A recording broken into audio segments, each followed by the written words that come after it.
All right, all right, all right. Thank everybody for tuning in tonight. This is episode 9 of Grief. Let's talk about it. And tonight we are talking about understanding and healing from generational trauma and childhood trauma. And tonight we got Michelle on here. There may be some more other people that's jumping on right now. But for right now, we're going to dive right into it. Michelle, how you doing today? I'm doing fantastic, thank you. All It's right. a great day where I'm living, where it's not raining too bad. So, Awesome, awesome, awesome. Take a minute and tell the audience about who you are and the things that you do. all right. Well, my name is Michelle. I'm the founder of Life After Loss Academy, and I can say that I am very experienced with grief and childhood trauma.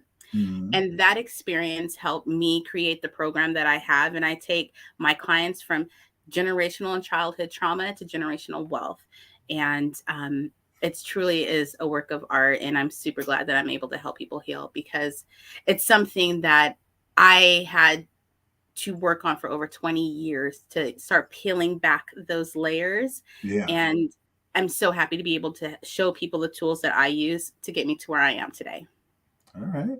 Now, I mean that's a huge thing, and it's something new that's been coming around. But as someone who's been in the grief field, has been a topic of conversation for a very, very, very long time. Generational trauma. You know,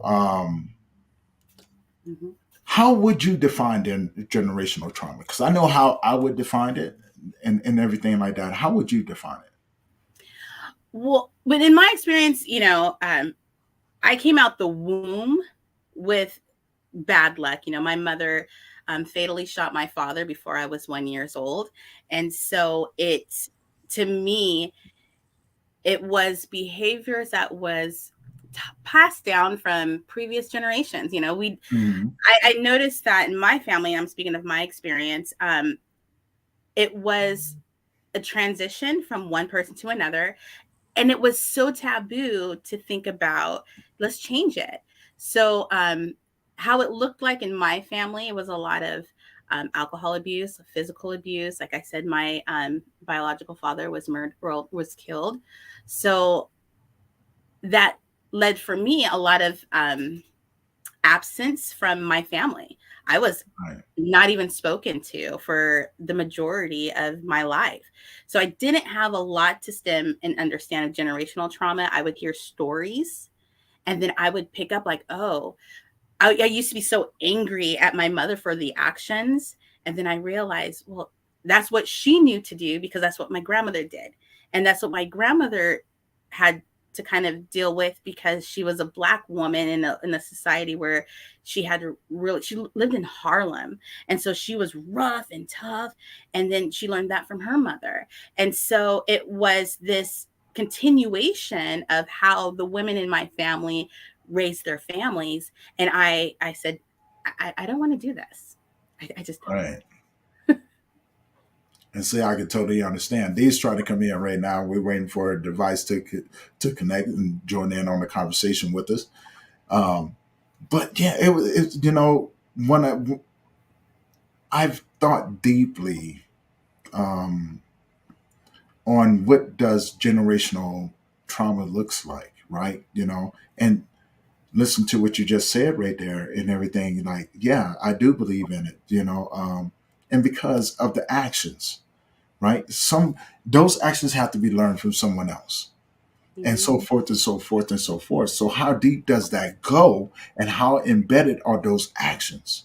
You know what I'm saying? And what's been added to it, and the effect that it has on the generations that is being implemented on.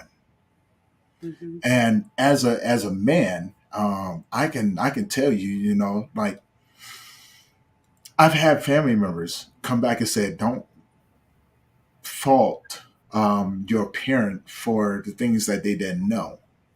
I get that.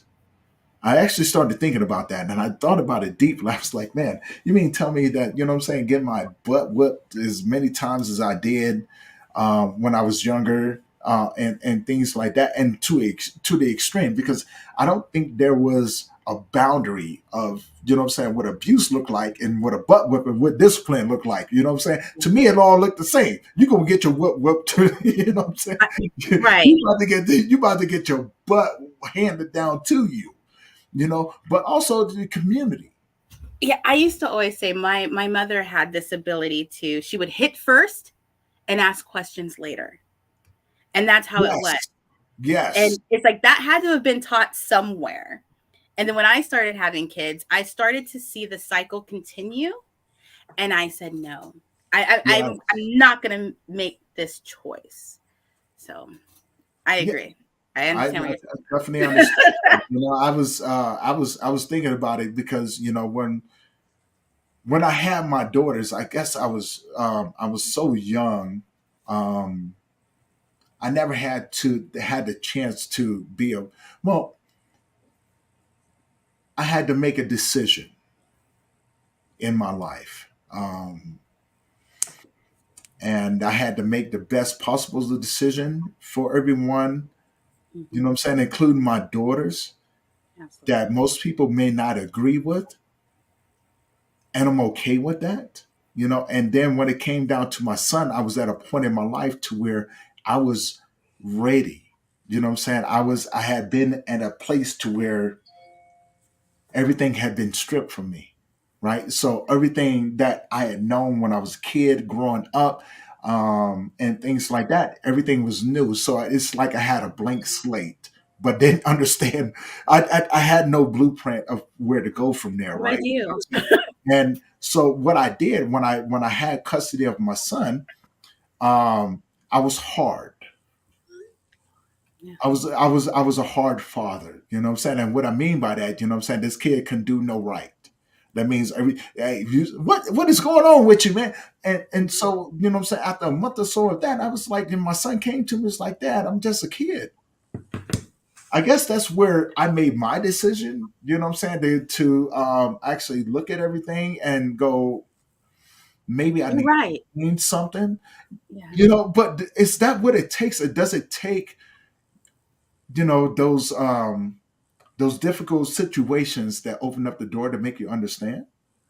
I believe so. I know for me, I was in the military. So when I had my first son, I had not only the trauma that I experienced and the examples of how to discipline and the examples of love that I experienced, plus then I had the military, you know, Yeah. iron fist. And so I had a lot of those moments with my son. And what was the changing or the directional point for me was, of course, you know, I was the queen of avoidance behaviors. Okay. Mm. I was the one that's like, I don't want to deal with the stuff because I tried in my past and it didn't work. I wasn't being heard, you know, and growing up, I was a child that was to be seen and not heard. My grandmother did not allow Mm. children to be even in the presence of adults if adults were in the home. Oh, So yeah. children's, yeah, our thoughts and our emotions were not valued. So that's what I had ingrained in my brain. So growing up and experiencing all of this trauma, I Mm. didn't feel that I even had anyone to talk to. So I just held it all in. And I remember the breaking point for me, I had my son, my first son already, and my biological grandfather, whom I hadn't spoken to for 2 decades, Wow. finally found my phone number just to tell me that he was on his deathbed. And it crushed me Mm. because for so long, I'm just like, pay attention, you know, to this child. Even though that I was an adult, I still had so much inner child that needed to be nurtured. And I'm like, you can find my phone number as an adult, but you couldn't find my number just to say I love you, you know? And I remember just being on the ground and I was crying, I was sobbing. And I was like, this cannot be the be all emotional feelings that I shouldn't have to feel pain every time I turn around. And I mean that emotional pain, that emotional like pick me, like I should be able to pick myself and then I should be able to never let my kids feel that they are not being heard again. And it took the thing that I had to realize is it takes a lot longer to implement those changes When we're dealing with generational trauma and childhood trauma, it's not just overnight that we're just like this newfound person. It is some deep work. And that's Yeah, why I always say you got to love yourself through the discovery and the healing. Because it's that discovery part when you start peeling back those layers. And it's like, okay, I'm feeling this way, but why? And right, I was that type right. of person. Like, I never wanted to venture back to the why because it was so painful. Now let's dive into the depthness of generational trauma. We talked a little bit about this before we came on and everything. And as I said, when you look at the actions from my parents, Mm-hmm. what I'm saying, aunties and uncles and things like that, and who their parent is, and then you have to look at who the parent is and everything else that comes along with that. You know what I'm saying? The people who was interacted with them, whether they was molested or, what I'm saying, abused, what I'm saying, physically, mentally, verbally, spiritually, emotionally, those things that come along with it. You know what I'm saying? And then you look at the person that you are right now. Do you feel that that's a combination of all of those things that have come upon? Oh, absolutely. And good and bad. And I Yes. will elaborate on that because um the good part is, of course, I love helping other people do the same thing I'm doing. The bad part, well, the good and the also the other good part is when there's a situation that would have normally just crushed me. Right. I'm not there anymore. For example, um my brother just passed away a couple of days ago. Wow. And I know, it would be like, why are you not crying? Here's the Well, reason why we had it. It's so great. And this is what, we were talking about generational trauma and childhood trauma. We had a great relationship when we were younger. However, he had a lot of trauma experiences as well because we grew mm, up in the same household and he actually had a little bit more. And I shouldn't say a little bit more, but different experiences. And then over the years, you know, I have a different mother and father than my siblings do. They have the same parents. So their bond was so close. I was never part of that unit. I was this sibling whose, father was killed, my mother was kind of outcasted, so I wasn't really around family, aunts, uncles, wasn't really around. So I didn't have that connection. And the connection you would think I would be able to have is with my siblings, but that wasn't the case. So for so many years, it was like I was grieving a relationship that I should have with someone that should be there, but it wasn't. So I had to grieve for so long a person walking this earth. And he got really sick. He was sick for many years. And because of the fact that I reconciled and I healed the fact that, you know, that's something I can heal within myself. I don't need validation from someone. I am powerful within myself. And I mhm. started pulling back, those layers, healing those layers. So when he passed away, I was joyous because I know that he's no longer captive in this, human body of his without holding on. What I used to be, I would hold on to the fact that I didn't get an apology. Like, why aren't you, why didn't you do this? Why didn't you see me? Why didn't you call me? Why didn't you see my kids? That's where I would have been Yeah. if I didn't do the healing process. And my avoidance behavior was drinking. So I would have been like, shh, shh, throwing them things like, why? You know? Um, but that wasn't the case this time because of all of that work. And I get that too, and looking at it from, someone who's grown up in a tight knit family, understanding, what I'm saying, we grew up in poverty, what I'm saying. My mother was she was very strict on me, right? And I think I was just a test dummy or whatever, but my mom loved me to death. She was heavy handed, and I think some of the times, um, I guess in today's terminology, the way that she disciplined me may be considered abuse in some talk of today. But I still look at it as, like she didn't kill me. Hmm. And maybe that's just my own mindset, right? She didn't kill me. You know what I'm saying? I survived and things like that. But I also understand from a different perspective that maybe that's not the right mindset to have. You know what I'm Absolutely. saying? Like just because she didn't kill me doesn't mean that, you know what I'm saying, I wasn't close to it. And so then I have to open up the door to understand where was my mom coming from. You know what I'm saying? That had to have happened to her. Absolutely. In order for it to have happened to her, it had to happen to the person who have done it to her. And now we look at the generational, you know what I'm saying? In the generations, how many kids were there that experienced those same exact things? You know what I'm saying? Just from a different perspective. You know, so then being in a generation that I was in the 70s when I was born, you know, and coming up in early 80s, you know, I was molested by my neighbor's son. And here's where I look at the other generational gap in it as well. Because when I went to go tell someone what had happened, the men in my family never believed me. And the women that was in the family never even listened to me. So it's like, okay, you know what I'm saying? So what's going on here? And I reflect on back the things that they told me. Oh, it doesn't happen to young boys. That only happens to young girls. You know what I'm saying? Stop making up stories and things that are just another. In my mind was, okay, you don't want to believe me, so I'm going to have to protect myself, which led me into the how I started living my life after that. You know what I'm saying? Because that was also the first time I ever put a knife in someone else's stomach as well. So where did that come from? Well, I listened to my uncles and I listened to my dad about all the fights that they've been in and did this and another. So to my mind, it's like, this is okay. You know what I'm saying? You Right. try to do something to me, I can do something to you back. Because you're Right? just doing that, you're recreating the things that you've seen Right, and yeah, heard. So you're like, right. this is how I handle this situation. And for the longest time, I told people, I said, you do something to me, I'm gonna get you back. You know what I'm saying? If I don't get you first.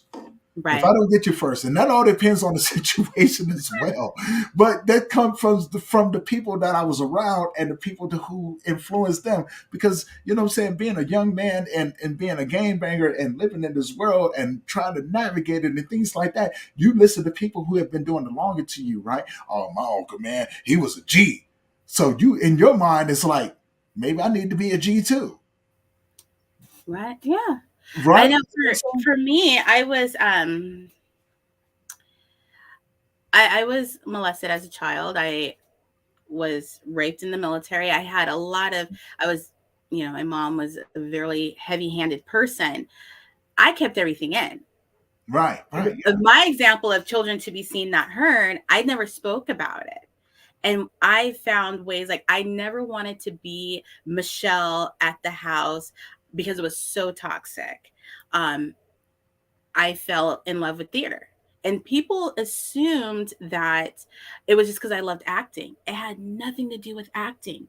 I wanted to be someone else other than myself. And right, that was the only way that I can do it because it was so toxic and I just didn't know how to get out of that. And it was so bad. I lived in a small town with one stoplight, the rest were stop signs. right. I went to the next town over, signed up for the military, came home and put it on the table. I didn't tell my parents, I didn't include them, I didn't do anything. I was like, I'm getting the fuck out of here. Yeah. And that's what I did. And it's like, and I am glad that I did that because looking back, if I did not decide to do that, I would have just been recreating the cycle. Yes, and I felt the same way. When I had custody of my son, and he was 4 years old when I got custody of him. So there was like, a year and a half or a year or so that I was there. Then there was like 2 years where, a little over 2.5 years, well, right around there, where I had to fight for custody of him. And I look at all of these things, and I relate it to, which helps me be mindful of the people that I'm talking about, the individual I was involved with, I'm saying, what had to happen to this individual to treat me this way, and so it opens up this door to this vast paradigm of situations.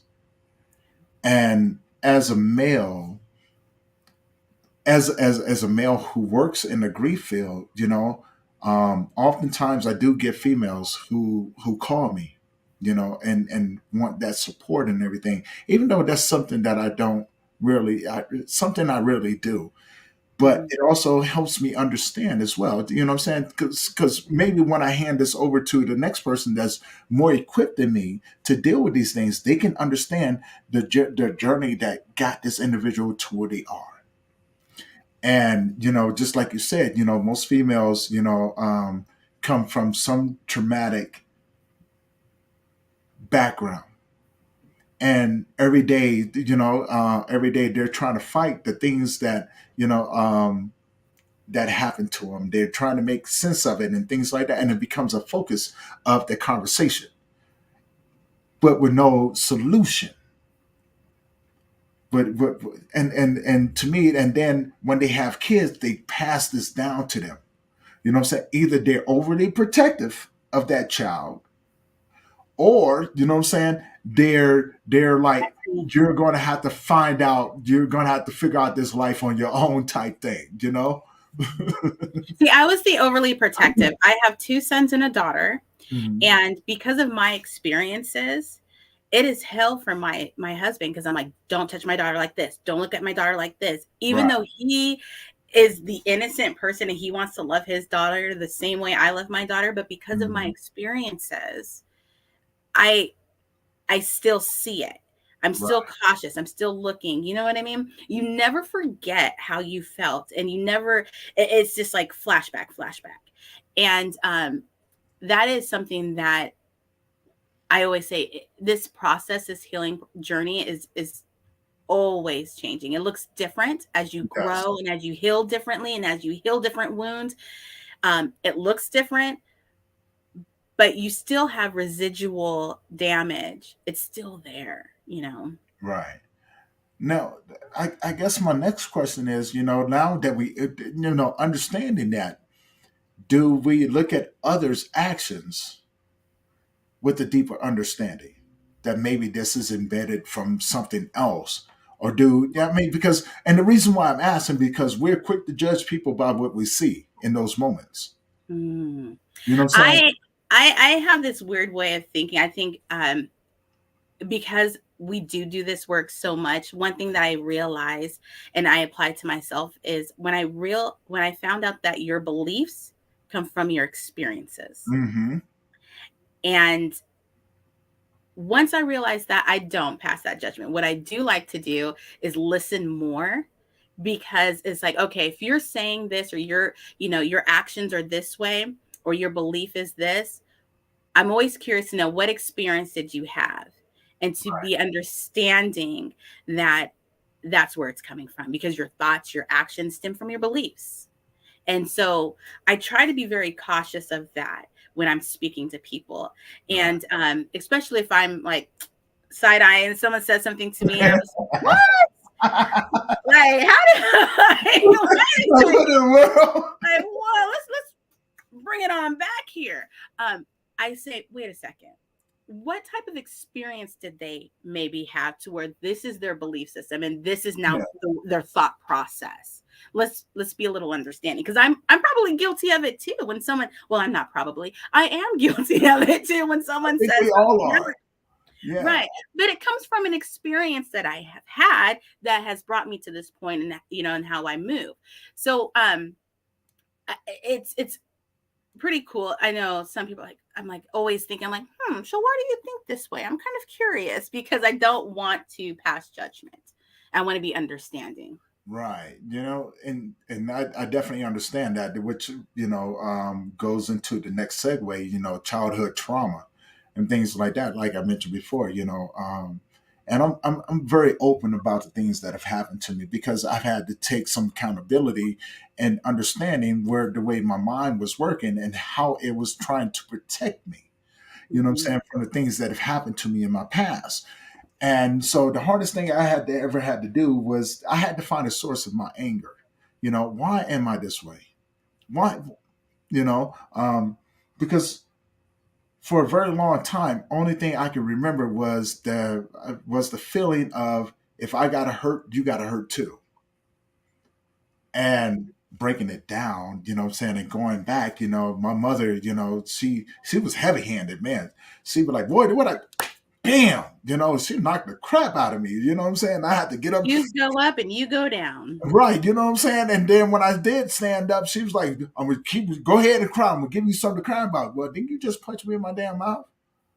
Didn't you just not okay, so but and again, you know what I'm saying, with that being said, I love my mother with all of my heart. You know what I'm saying?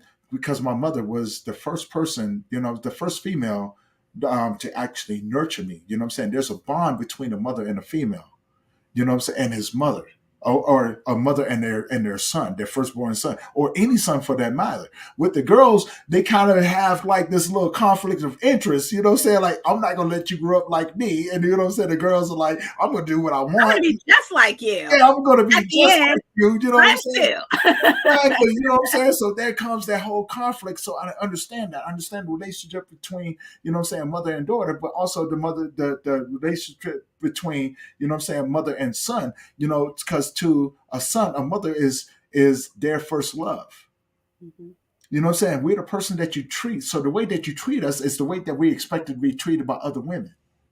Yeah. I Until we remember when I found out that I was pregnant with my son, and I literally said to myself that I'm going to instill all of the morals and values of a person, of the man, that I feel that he would be a great representation of all of the qualities of the mm, negative things that happen. Like, I didn't want for him to be the negative side or have the negative qualities as a man. I wanted him to be full of love, understanding, be that person that I wish that I would have had as a child who nurtured me. So then when I leave this earth, at least I was able to reinstill those values in the next generation. And that was something that I thought about as soon that I found out I was pregnant. Okay, well, that leads me to my next question. Yeah, I mean, honestly, you know what I'm saying, because I respect every single mother out there that's raising young men and young women out there, but also as a man who has raised a son, I honestly also understand the benefits of having a male or a female in that life. You know what I'm Mhm. saying, to carry on those generation. Um, morals and values, you know what I'm saying, teachings that should be handed down. You know, but also understanding that what the price that comes along with that. And what I'm trying to say is, being a mother, raising a young man in this world, I just feel that there's some things that, you know what I'm saying, that you cannot teach that young man. You know what I'm saying? As far as becoming a young functional male in society, and that's what I mean by it. And no disrespect intended whatsoever. It's just that, being raised by a mother, and but having my father present, there were some things that my mother couldn't teach me that my father did. Now, whether or not that they taught me the same thing, taught me the right things, you know what I'm saying, that's to be debated, right? You know what I'm saying? But eventually I did have to make a choice of what worked for me and what did not work for me. And so I carried around, you know what I'm saying? Well, this is the way this is supposed to work. You know what I'm saying? Like, I have my dad telling me one thing, and then I have my mom telling me another thing. Um, and eventually that does cause a conflict of interest, as young children in this world, which in turn generates into the generational trauma, because you may have a family member that goes, you know what I'm saying, I know about my uncle, Mhm. know about this auntie, and things like that. You know what I'm saying? I know not to let my kids around them, but then eventually you do. And then no one, like, it's not, everyone knows it, but no one's holding anyone accountable Well, and no one's protecting. right. Yeah, okay. But what about the ones that you do? We all They, have that uncle. We all have that uncle or that family member that's just not right in the head, right? You know what I I'm guess for saying? me, well, from my experience, I wasn't really around a lot of family.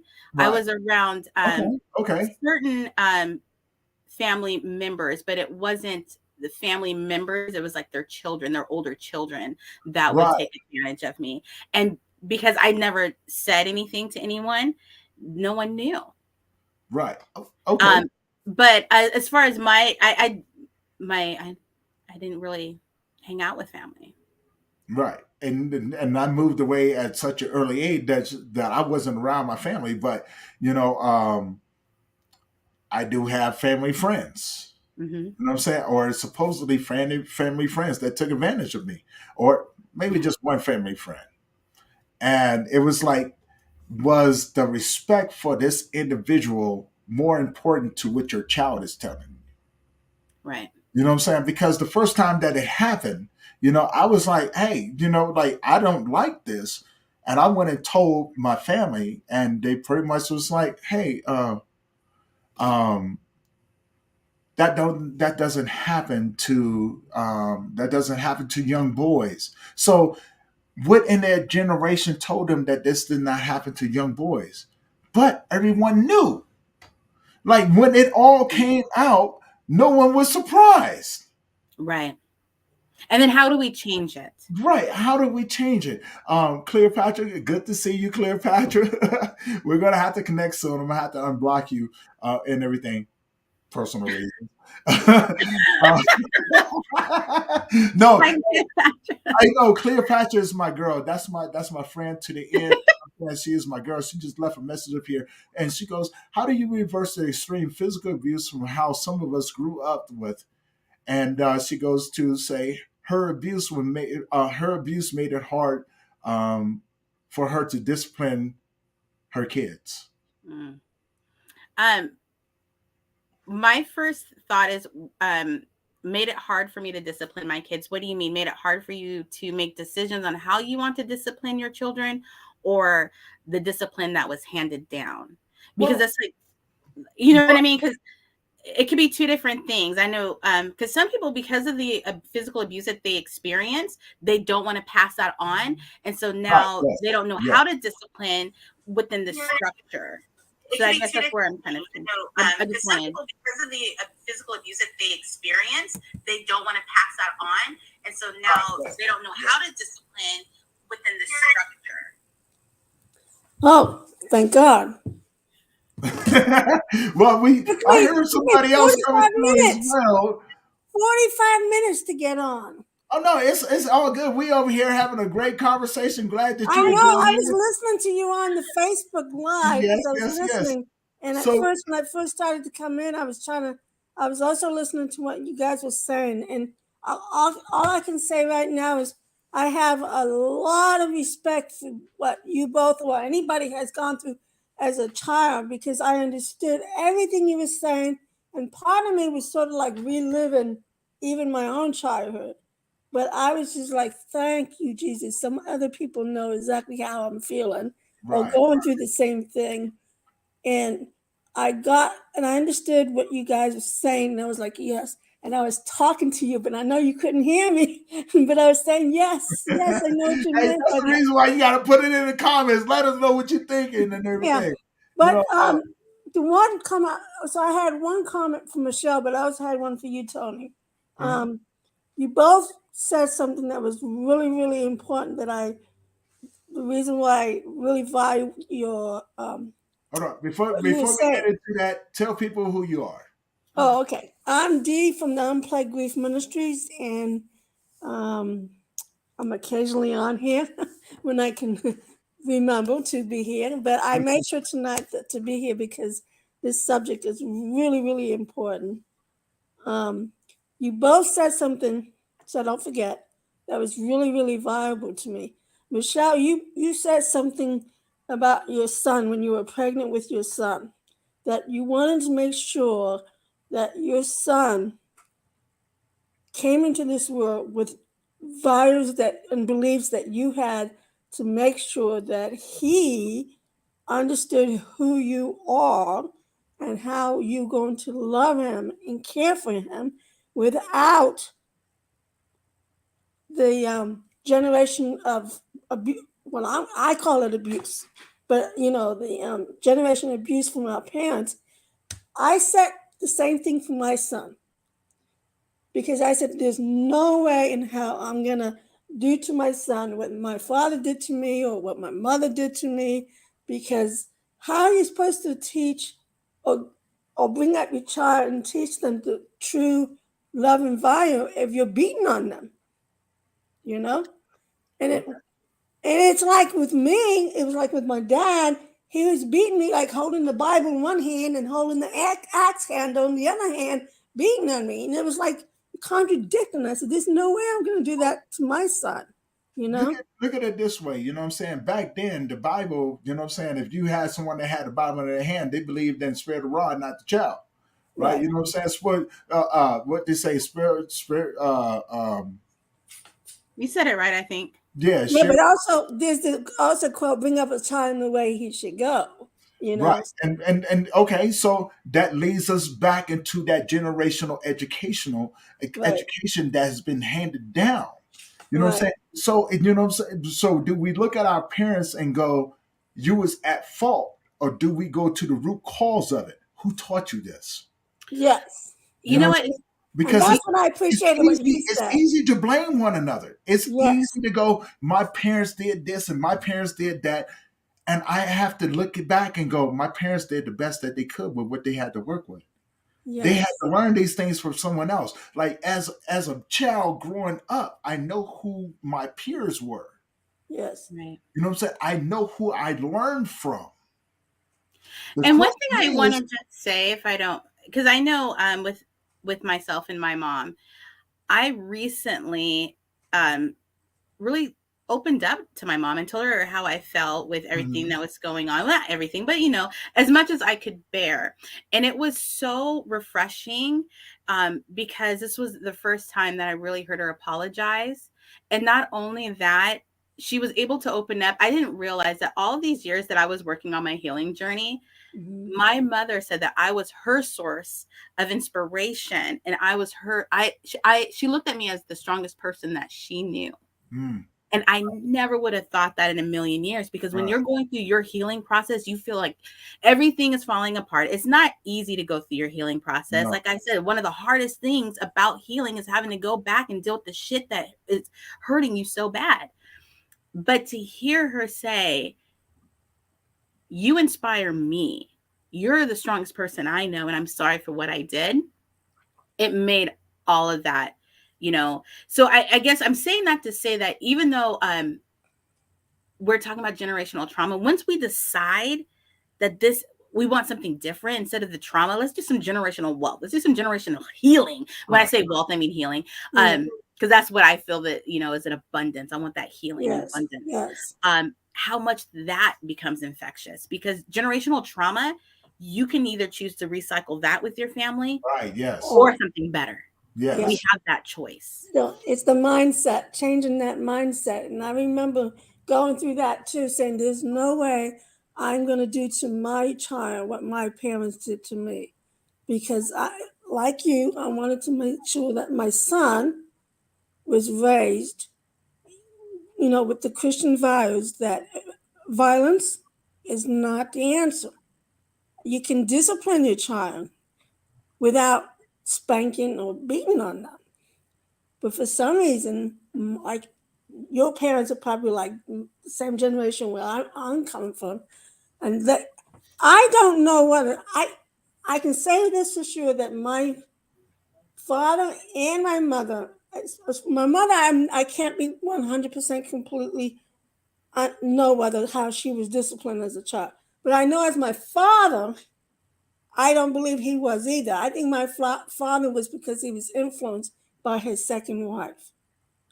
Does that make sense? So, because I know my grandparents weren't, that they loved their boys and they raised their boys in the well. So I don't see how there was that kind of physical violence with them, because even after my mother died and they took us in, they were not like that with us. So I can tell. But when he was married to his second wife, that's when he became violent. So,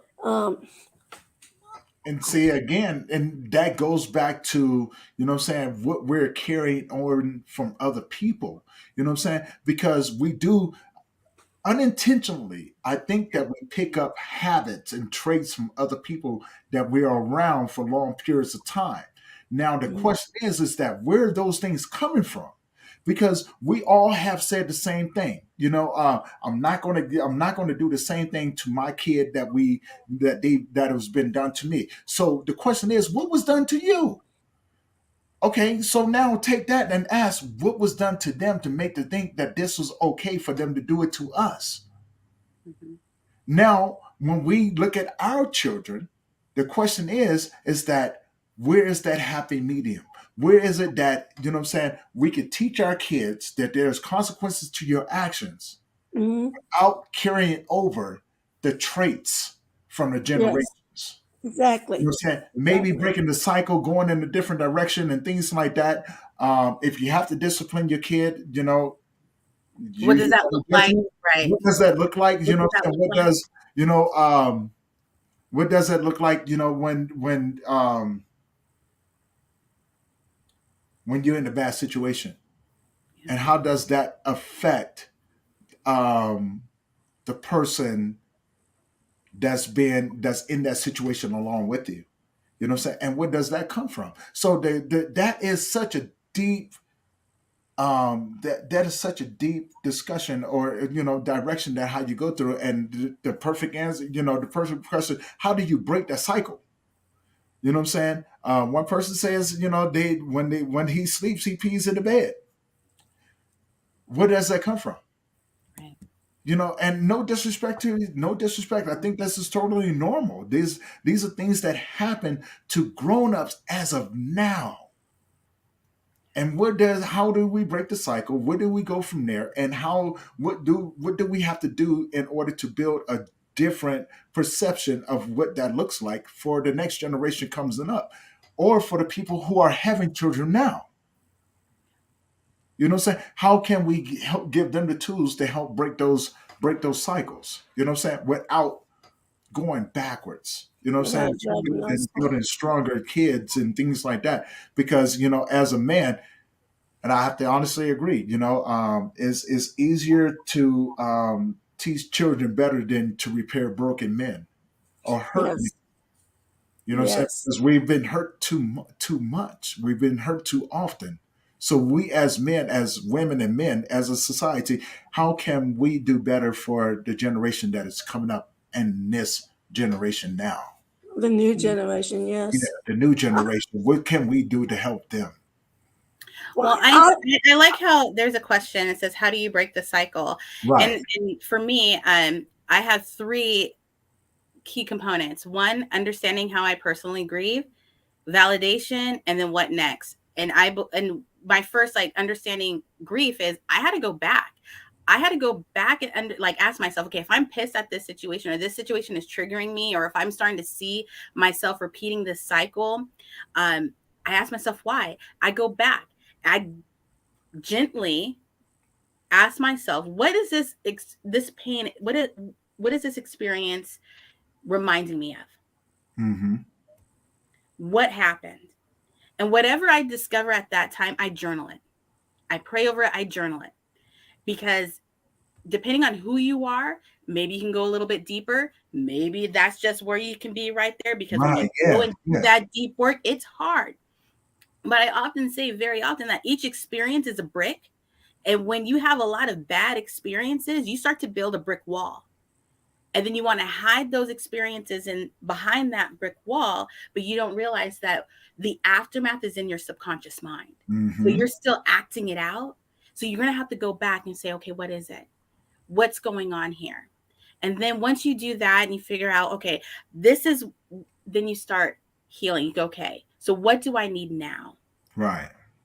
What is it that I need now? Because at this end of the journey, we can see where we are presently, go back and see what needed to be nourished, and then nourish those moments. And then with my children, I wasn't always perfect. This is 20 years in the making of my healing journey. And there's moments where I'm just like, you can start seeing your mom or your dad in those situations where it's ugly head, and you see, and angrily trying to discipline. And trauma looks more than just discipline. When we say Right. trauma, childhood trauma, it's a lot of things that creates this human adult that you are now trying to raise.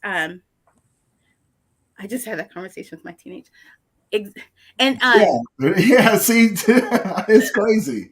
right, Yeah, and it's crazy. then when I was like, you know what, I don't want to continue this.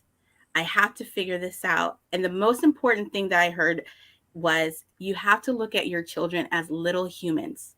Yes, you gave birth to them. Yes, they're yours. You made them, but they have their own brain.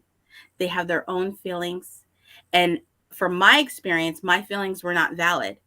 So I always make sure that before I react in my emotions, to take a little bit of time and listen, because I want them to feel valid.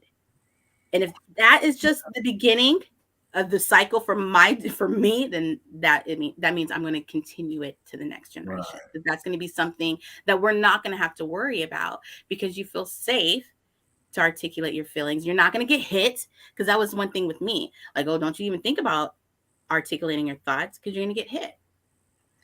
Yeah. And as a man in society, growing up in the era that I grew up in, yeah, my feelings wasn't validated. It wasn't even relevant. You feel some sort of way, you're all in your feelings. Okay. But then ask yourself, if my feelings were validated when I was younger, if I had that conversation with, when I had that conversation about me being molested, if it was heard and received, how would that have impacted your life? Well, honestly, you know what? It would have made me feel protected, like people were listening to me and things like that, instead of being fed on like in my mind, I was being fed to this individual on a silver platter, a helpless kid, or at least he thought I was. And then after the second incident, when it almost happened the third time, I put a knife in his stomach, and I have no problems with admitting that. So yes, if someone would have listened to me, would it had gotten to that place. But now here's the question: if it had not gotten to that place, would I not be who the person I am today? So I, do I I contribute all the things that I'm doing now to the mistakes, and what I'm saying, that others made with me as I was coming up? Because after that happened, I became very protective over me. You know what I'm right. saying? I became I At the age of 6 years old, I had the understanding that there was nobody going to protect me, so I have to do everything that I can to protect myself.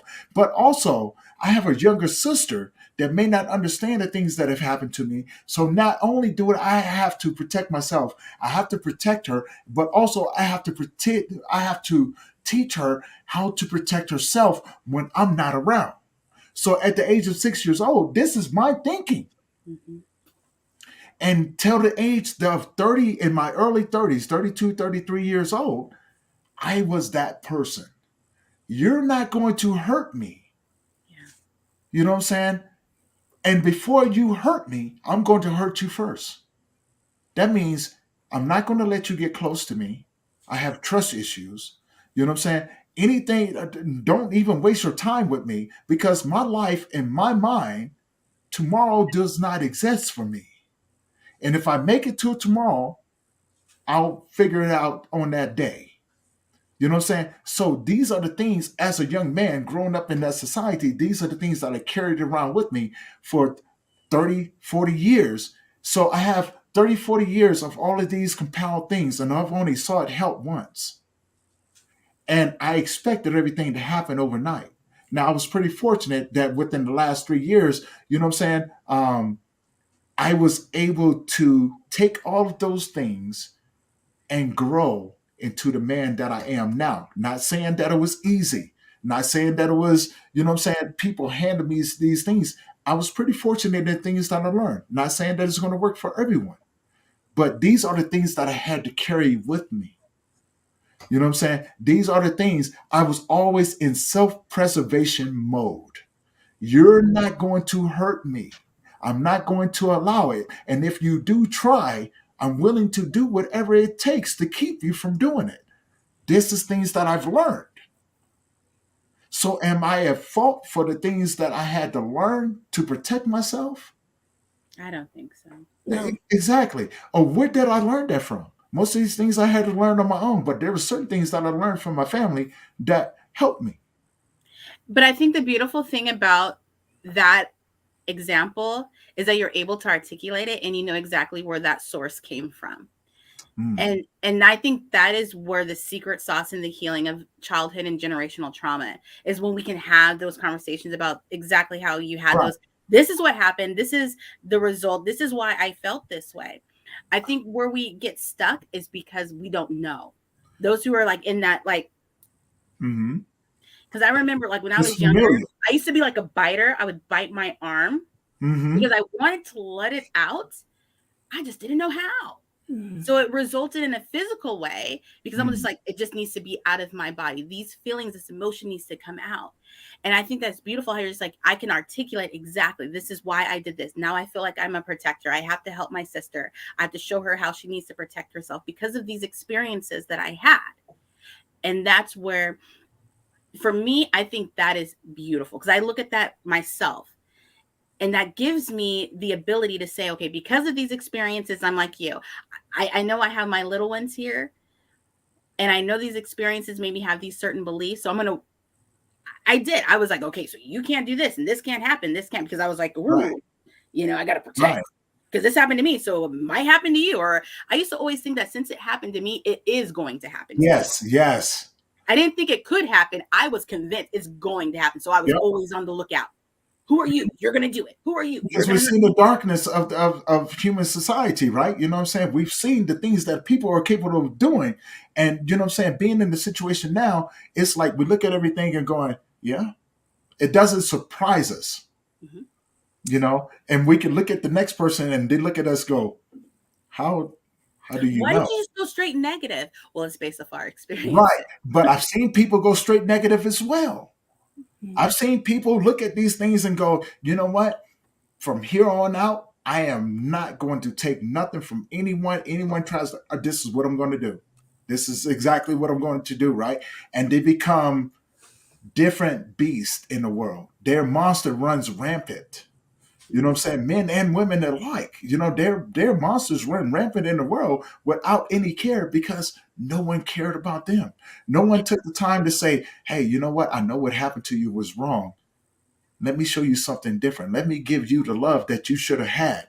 And for, you know, like my journey was totally different. I had to go back to that little kid that was molested, that angry little kid that was like, if you try to mess with me, I'm going to do something bad to you before you do it to me.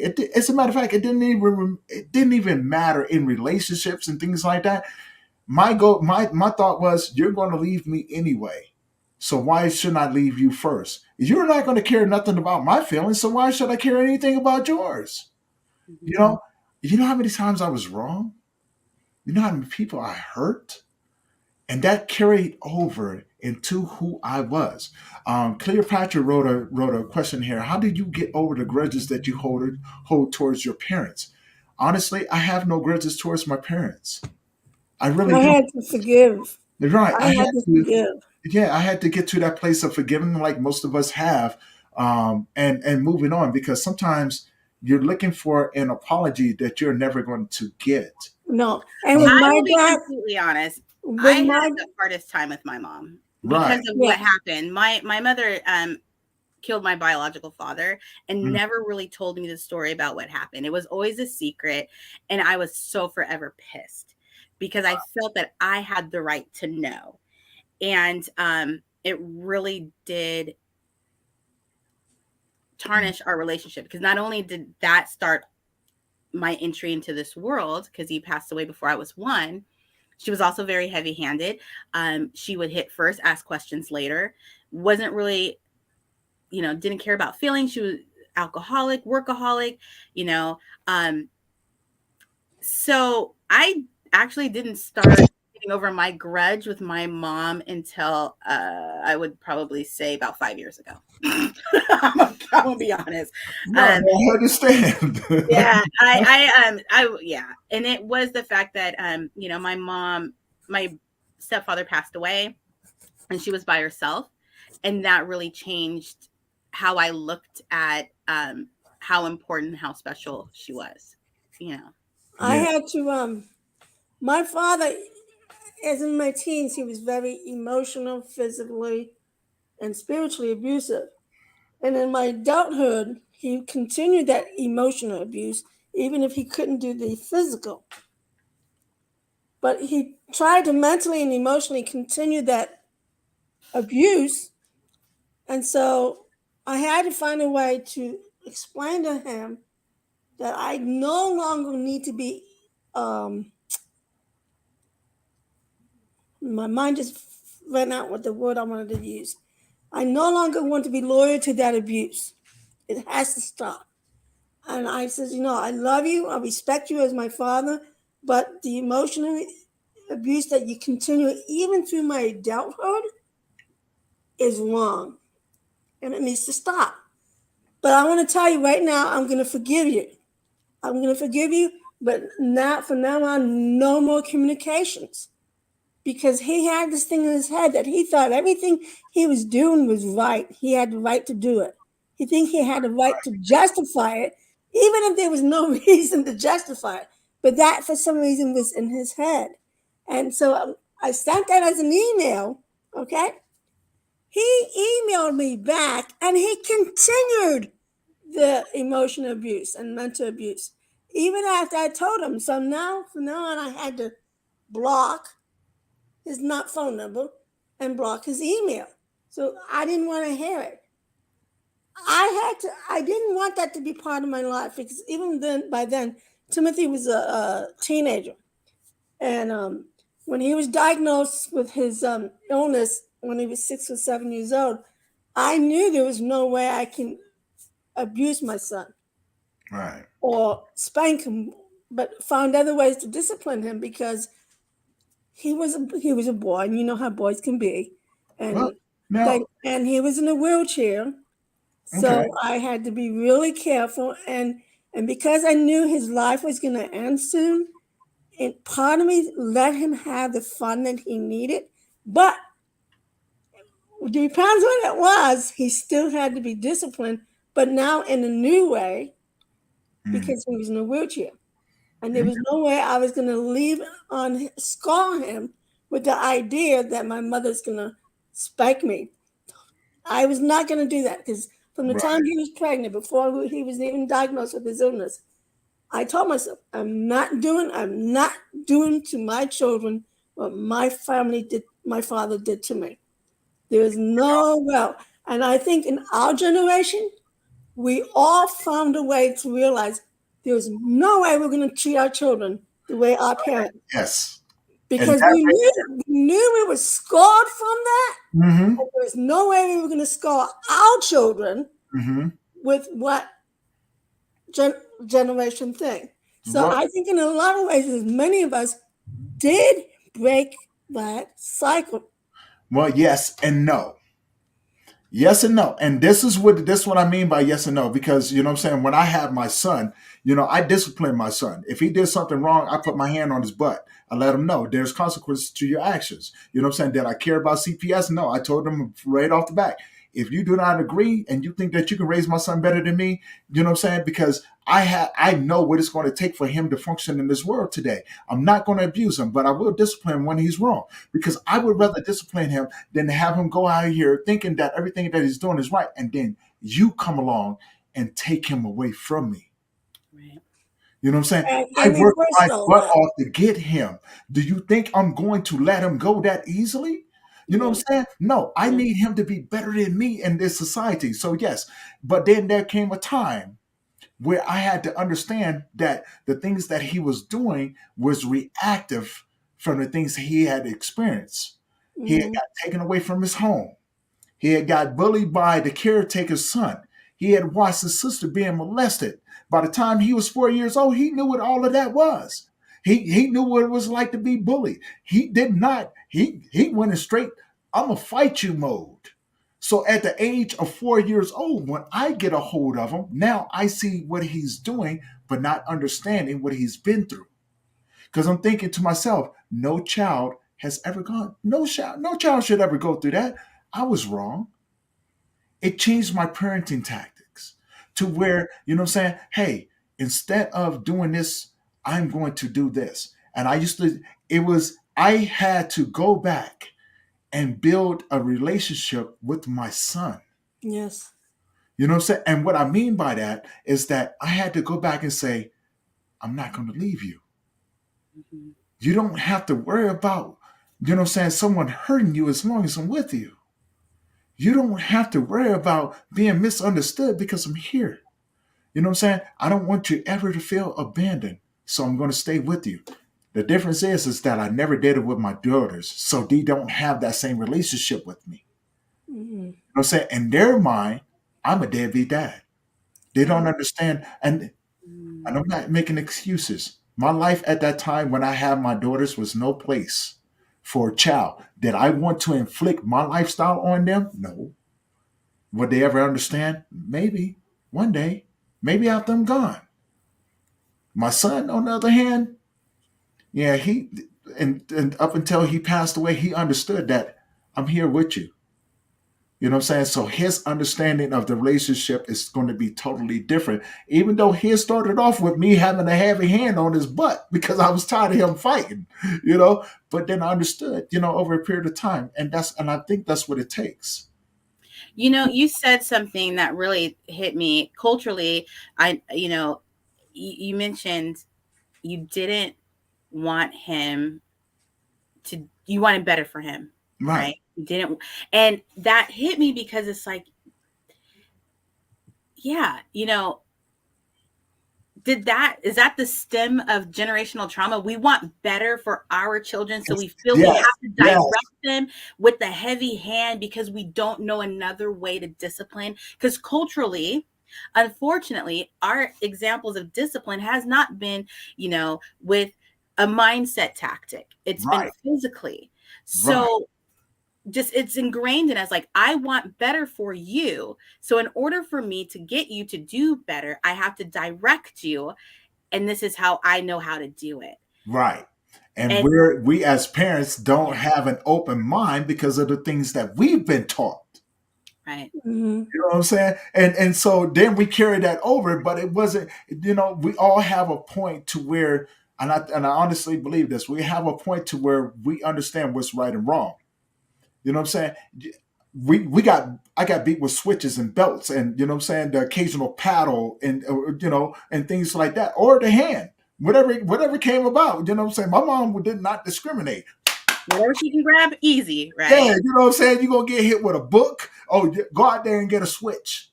You know what I'm saying? But also, I was raised around my grandparents as well. And my grandparents, when they disciplined us, go out there and get the switch from the tree. So I'm looking at another generation telling me to go out there and get a weapon of mass destruction on my behind. You know what I'm saying? That you want me to give you this weapon to use against me. So in my mind, that's the way it was supposed to be. If I had done something wrong, you know what I'm saying, I have to give you the thing to discipline me. You know what I'm saying? So I get to you telling me that I don't get to choose the lighter of it. I got to choose the worst of it for you to discipline me. And so in my mind, I'm like, well, what does it really matter what I give you? You're still going to, the outcome is still going to be the same. Mhm. And so with my son, my mindset was, if you do this, the outcome is still going to be the same. I'm going to tear your little butt up. Now, as I started to develop as a man and as a father, I realized that I want to give my son discipline, but I want to also instill respect and you know what I'm saying, for the next person, that do what you feel is right. Not everything that I do is going to be correct. And for those things, I have to ask for forgiveness, and I will take full accountability for it. But that's me breaking generational gaps or trauma that has been handed down. And then, so my parenting style was, I need to have a better relationship with my child, so I can understand better how to be a better father. Mm-hmm. So I can be a better parent. Exactly. So I can still instill these things. I can still have the discipline without the abuse. You know what I'm saying? I want you to understand why you're being disciplined. You know what I'm saying? This is the things that you've done. This is the consequences that has bestowed upon you. You know what I'm saying? So you can either accept it or you don't accept it. If you accept it, that means that we can grow from this point on to the next one. That way you have an understanding that this is not the way to do it. You know what I'm Well, saying? it's a matter of the changing your mindset. Right, right. It's mindset. And It's being mindful. and Being being mindful. mindful, yes. Because without it, then guess what? We still continue to do what our parents have done to us. Right. So, And I'm still in the middle of, I still have one that's 20 and I have a 13 and 11. So I went from, okay, I was just like my mom. I hit first, ask questions later. And I'm like, no, no, no, no. I'm going to have to Mm, change this method. change. And exactly. so Yeah. it shocks me that I was getting better results and a better relationship with my kids when I Mm, removed the hit and I talked to them. Now, I'm not saying I talk to them gingerly. My kids know when they've reached that level, it's probably just as fearful as, me getting a belt, because right. the tone goes, they will know when they've messed up. But I think the most important thing that I realize is mistakes don't always need to have a belt. We need to start Yes. having those like conversations with our kids. Okay, you made this mistake. We all make mistakes. Yes. And then talking to them about it and just kind of guiding them through it, Mm-hmm. I was getting better results and I was actually getting hugs. And, I could see that my kids were like, you know what, I'm going to try to actually implement these changes. Yes. And I removed that fear. I broke down when the thing that made me realize, oh, something needs to change is when my kids were looking at me and their eyes were nothing but fear. I Yes. never want my kids to look at me and be fearful. Not Thank in you. that way. Yes. Thank you. And that Exactly. was like, oh, I'm not doing this. But now, I guess my next question, like, where's that happy medium? Because if we look at the generation that we have out here now, um, I think at some point, at somewhere down the line, we forgot to teach our kids to live in this world without us. We want to create this fantasy world that our kids want to live in. You know what I'm saying? Where everything's hunky dory, Mm-hmm. right? You know what I'm saying? And so our kids look at us and they want to believe that we're going to be here for the rest of our lives. You know what I'm saying? Like we're immortal Right. and things like that. So again, where's that happy medium? We want to protect our kids. We want to teach our kids, but what are we teaching our kids, and what direction are we pushing our kids in? Are we teaching them in a world that's going to be um, a reality, or are we creating a world to where they don't have any sort of social skills? So again, where is, you know what I'm saying, what are we teaching them that they can carry on to the next generation to help them thrive and be better? Or are we teaching them that the world is a soft place?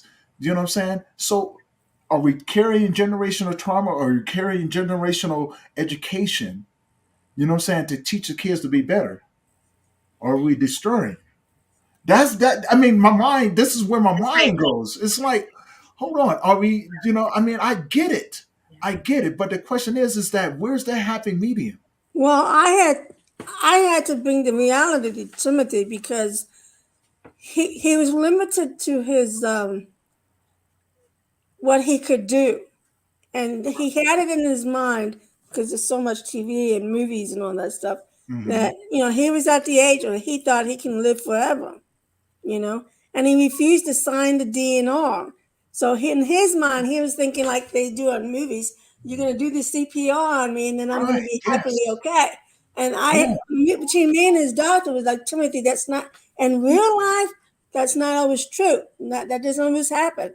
And in real life, guess what? When they did the CPR, he didn't come back as my Timothy. He had a stroke.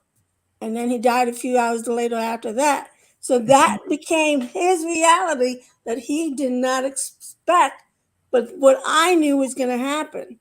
Mm. So I think the issue may be because of what's what they watch on television or what games they play. That sort of Yes, yes, just, I'm trying to find the right word, but it's just, it changes their way of thinking, that they think they're never going to die. They're going to live forever. And um, Israel I said, live here at the University of Florida, and I still see that in the young people, that they all think they're going to live forever until they right. get hit by a car. And then guess what? The reality is, you, Israel Lewis actually commented and said that everything is everything is situational, which yeah, in a lot of ways, yes, I do agree with that. You know what I'm yes, saying? it It depends is. on the situation, the environment that you're raising that child in, the environment that you're in. But also, I think it goes a little. I think it goes a lot deeper than that, though, as well. Um, and what I mean by that, when we look at what's happening in the world today, the mass shootings, uh, Yes, you know what I'm saying, the things that are going on with the police violence and, yes, and things like that.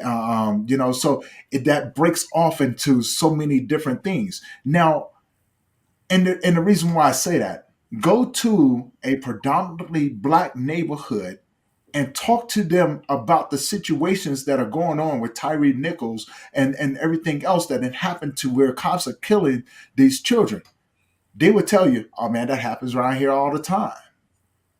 like it's normal. Like it's normal, right? You know what It's I'm saying? not But you go normal. to a suburban neighborhood Yeah, and talk to them about everything that's going on in the poverty-stricken neighborhood, they're going, oh well, that's a horrible thing. That normally doesn't happen around here. So where is that generational education coming from?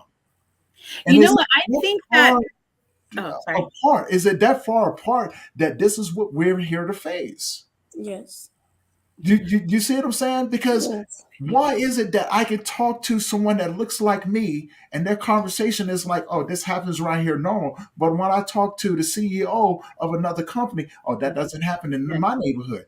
Why is it that? You know what I'm saying? It's because they've been raised differently. Now, not saying that that changes anything, because I have talked to multimillionaires and, you know what I'm saying, and things like that, to where the things that happen in their life sometimes trump the things that happen into this life over here, because they actually know the people who are doing the damage to them.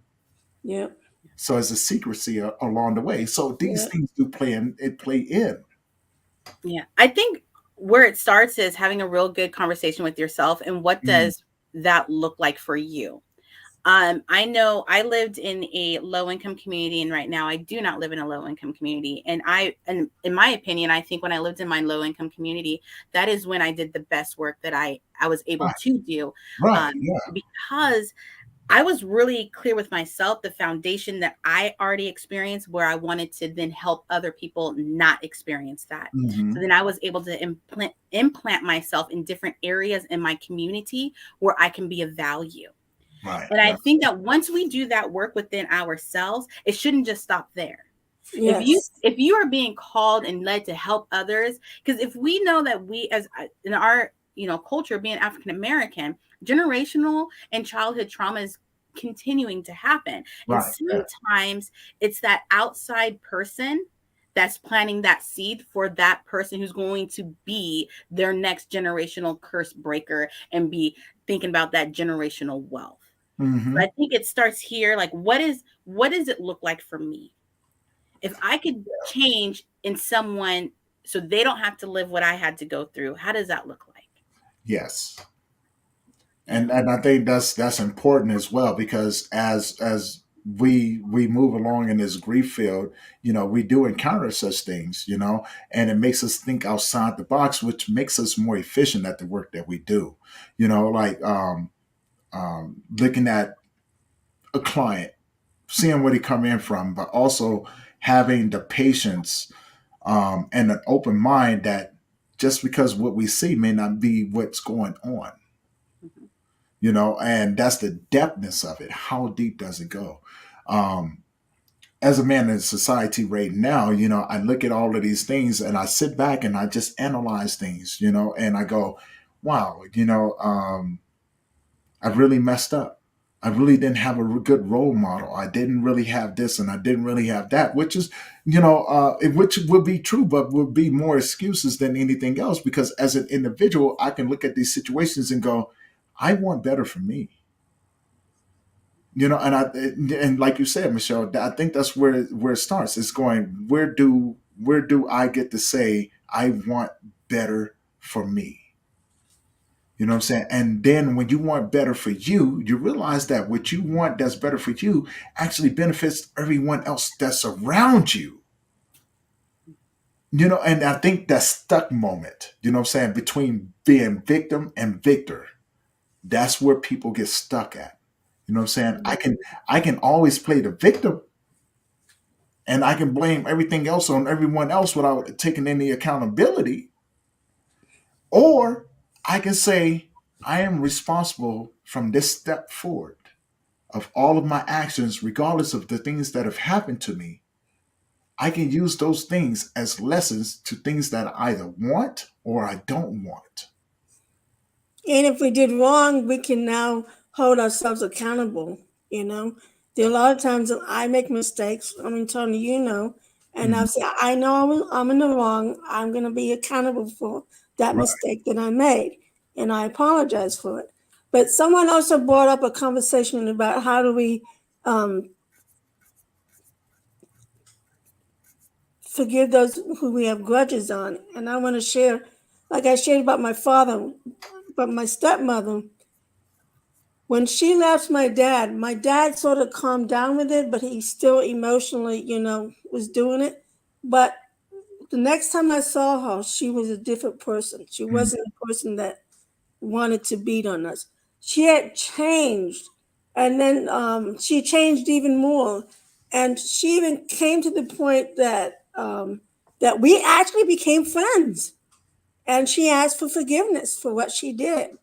And when at Timothy's funeral, she was there, and so were my brothers and sisters. And she asked me, "Do you think they will allow me to ask for forgiveness?" I said, "Sure." So I brought them over, and she individually asked for forgiveness. Hmm. So now the grudge that any of my siblings might have had on her, because we all thought she was responsible for our what happened in our lives, the beatings and all that stuff. Mhm. It's we had to learn to find a way to, like you said, start within our hearts and ask God to help us. Because without his help, it makes it so difficult. And it was easy for me to forgive her Mhm. because she acknowledged what she did was wrong and that she made a mistake. But yet my father still thought it was justifiable and still thought what he did to us was okay Right, and right. didn't even bother to want to ask for forgiveness. But Well, my stepmother, she did. yeah. So Well, think that's about when that for a you minute. know the Think about grudge is that for a now minute. gone. If a person does something for such a quite for quite some time, and you know what I'm saying, and that just becomes their nature, who are you to tell them that they're wrong? Even though you feel some sort of way about that, you know what I'm saying? They've been taught that this is right their whole entire life. So why would they ask for forgiveness for something that they thought that was right? You know what? I still hold Yeah. that desire to want someone to say I am sorry to me, Hmm. but they're dead and gone, so they will never be able to say that to me Right. ever. And I had to learn that forgiveness is not for them. Forgiveness is for me. Exactly. Exactly. I Yes. need to I Yes. need to do it for me. Yes. For your And children, for yourself, for yeah. your past, and everything else. Cleopatra made a statement up here, and she goes, "We are still separated, so your environment affects the teaching, and the difference isn't taught to everyone." Right. Absolutely. You know what? You're absolutely correct. That takes work. You know what I'm saying? So the depthness that we talk about is things that we worked on, you know what I'm saying, as grief workers, mental health practitioners, recovery coaches, and things like that. We have gone to a place to where this thing that we do makes sense. You know what I'm saying? And we're here to bring the simplest parts of it out to you until you're able to advance to understand the depthness of your understanding of it. So when we talk about those things, you have to understand it. We've done those years and years and years of work that have put us in a position to where we're able to help others. And not everybody's going to do that. Not everybody's going to do that. So you have to look at your situation as an individual situation and take from it the positive, build upon it, Yes. surround yourself with people that can teach you and give and pour into you. Do you know what I'm saying? So you can take these tools that we so gladly give you to help Yes. you move forward into those next steps. Like I don't ever want anyone to think that these things that we're talking about is easy. The things that we're talking about it's Difficult. it's hard. It's hard. You know what I'm saying? And so even though it may look easy to someone, there's a lot of work that went into it. Oh yeah, yeah. There's really a lot of work that going into it. So And when we talk and I about can say she acknowledged she went through therapy to right, help her with that. And not only did she have to ask for forgiveness from us, she had to go to her two boys hmm because she had also realized what the wrong she did with her two boys. And that showed to me courage and bravery, and that she really wanted that change. She really wanted to, and I think she also was thinking of her legacy. She wanted to make sure that before she passed away, that she did the right thing before. And now she's in a nursing home with dementia, but I miss her. I miss playing with her. I miss talking with her. And it's funny that somebody that I looked at as my enemy at one point, I now looked at as like my best friend. right. And again, You know? that takes work. That takes Oh a lot yeah, of time. You know what I'm saying? Belief, your beliefs has a huge influence on the way that you look at that. Because I know some people, you know, will look at things and just go, whatever, man. You know what I'm saying? Whatever's done to me, I'm gonna do to someone else. That's their beliefs. You know what I'm saying? Who are you to tell them that they're wrong? Then there's people, you know what I'm saying, that believe in God. There's different religions out there that tell people that, hey, for this is what you should believe in, right? Um, I will always tell the individual, aside from religion, use your better judgment. You know what I'm hmm saying? Do what you feel that is right on a, even though if you don't feel that is right. Just do what you feel that is right in any situation like that, and don't let other people influence you because what works for them may not work for you. exactly, Mhm. You know what I'm saying? exactly. Surround yourself with people that will allow you the space and the tools to help you figure it out. Because your individual, that journey is individual. It's going to be yours, and you're going to have to customize it to the things that you feel that works best for you. Absolutely. And when it comes down to generational and childhood trauma and things like that, yeah, it's definitely a real thing, because we get taught the things by our parents, but they get taught the things from their parents and so forth and so forth. And so, these different beliefs are handed down to us. You know what I'm saying? This is the way it's supposed to be, and it's normalized. No one ever steps out and go, maybe this is not what I want to do. Right? Most people I jump was in, the one in my family that right? You know decided what I'm that, saying? like, Yeah, this isn't we what just I want to go, do. And yeah, I'm still the black sheep and it's still taboo. But I'm the okay beautiful with thing that. about it, I don't give a shit. I know that I want to be healed and I want to create a better, I want better for my children. And if they still Exactly. think I'm weird, great.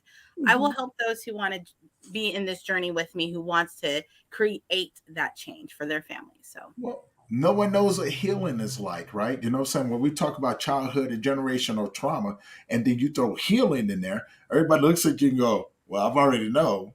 I got a pretty good idea, you know what I'm saying, of what I know I'm not going to do this, but just saying that you're not, I seen what my parents did to me and I don't want to do that.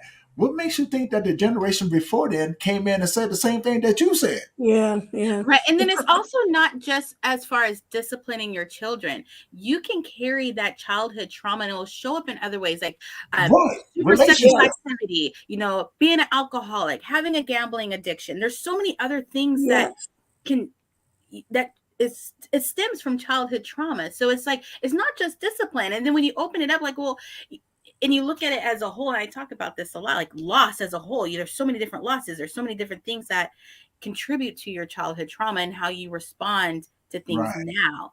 Right. And it's like, you got to get We it's got to get a amazing. handle on it, You right? got to get a handle of it. Yeah, we got to And get a handle on it because we got a whole different generation coming here that's going to be so confused about everything that's going on. You know what I'm saying? Because they're coming coming up in the generation now to where the things that are going on in the world it's almost normalized. yeah, You know what I'm saying? So, and this is what I mean. Like we're coming up in the generation I came up in.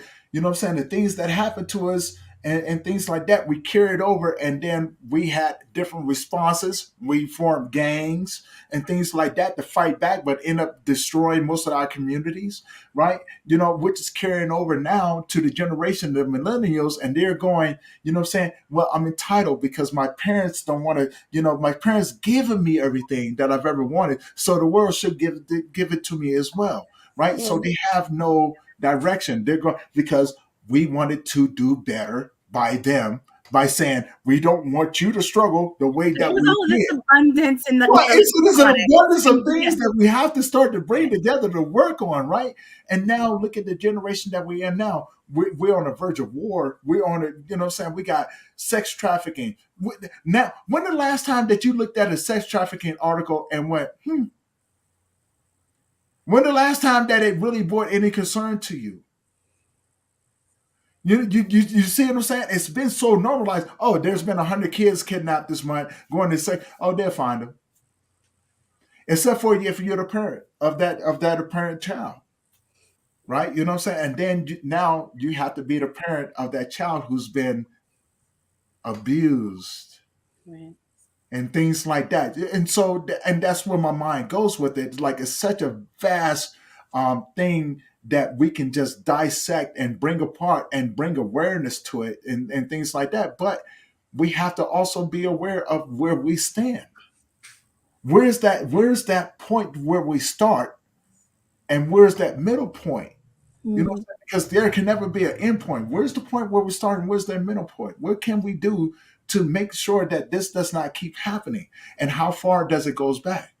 You know what I'm saying? How deep does it go down the rabbit hole? You know what I'm saying? We have to pick all of these things apart. We have to, in order to denormalize the things that we're seeing nowadays, we have to say, no, that is not okay. You know what I'm saying? And bring awareness to it and not stop until it makes a huge thump. You know what I'm saying? It has to thump, thump. You know what I'm saying? When it comes down to generational trauma, it has to thump. When it comes down to childhood trauma, it has to thump. And it takes the voices of the people to come about and say, this is not right. We have to do better. And So as now individuals, we have to make a choice. I have a question to ask, well, for both of you. Because Tony, you just said something that triggered this thought. There are many people, and I don't know if it was within your families or not. I know it wasn't in mine. Who, where the discipline was, which probably wasn't even needed, but the parents who were alcoholics or drug addicts took advantage of that, and then beat the child. Maybe some of them even was beaten to death because the alcohol effect or the drug effect took control. So, do you find sometimes, depending on the people, that also can be generational trauma? That would be generational trauma, wouldn't it? Yeah. It's It passed could be down. one of two things. I think it could be generational trauma and avoidance behavior. Because my parents were alcoholics, and so I saw that, and so I started drinking at a very young age as an avoidance behavior because I just didn't want to be around them. So it could be one or two things. It could be, Yeah, and well, it can be a multitude of things. You know what I'm Oh saying? yeah, I shouldn't say one or two things. That Yeah, could be one. yeah, because when you say one or two things, you kind of limit the other things Yeah. that actually play into it. But no, It's only these options. yeah, I know there's many other things that play along into that, right? You know what I'm saying? It depends on the individual. It depends on the culture. It depends on the family. It depends on how that family was raised before you came along, right? It depends on the people that are around that family that influence those actions as well. You know what I'm saying? And then it depends on the people who came before them as well. You know what I'm saying? Because all of these are learned behaviors. Yes. You know what I'm saying? The drug addict learned how to be a drug addict from someone who introduced the drugs into him. Oh man, it's not so bad. I mean, you know what I'm saying? You ever hear an addict tell that story? Oh man, that one person comes up there like, oh man, I was already in a bad place. Oh man, look, and you see him doing it. Oh man, you don't want none of this. You don't want. Oh, you want to try it? Oh man, I'm gonna show you how to do it so you don't mess yourself up like the rest of the people out there. You know what I'm saying? You are those people out there. And now, you know what I'm saying? You over there like, oh man, oh yeah, you know what? I'll try it because life is real bad. This gonna make everything seem better for you. You know what I'm saying? Come on, man. You gotta support that. We're gonna make sure ain't no gonna happen to you. Right? And so then when you learn those manipulative tactics, when you meet the next person that's going through something, all of those things come right into that. So who did you learn that from?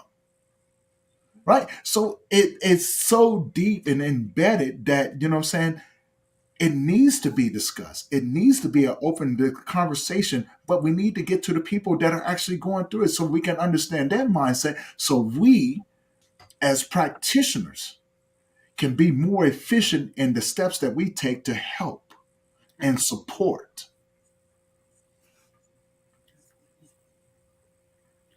We have a question in the chat or a comment. Yeah, Israel said the people before us. And that's true. You know what I'm saying? The people should become before us because we put in the work so the people can benefit from the things that we've learned. You know what I'm saying? And I think if we put the people before us, you know what I'm saying, it shows that we are here for the people. We've already done the work. And now We've already done the work. You know what now I'm we're saying? So doing the yes, the work for the people that next we encounter generation. Yeah. should become before us. You guys are important to us because without you, you know what I'm saying, there's no other generations.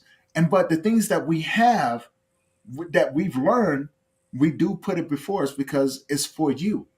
Yes. It's for you to learn from. It's for you to take and implement into your day-to-day life so you can carry on that in a positive way to the ones that come after us.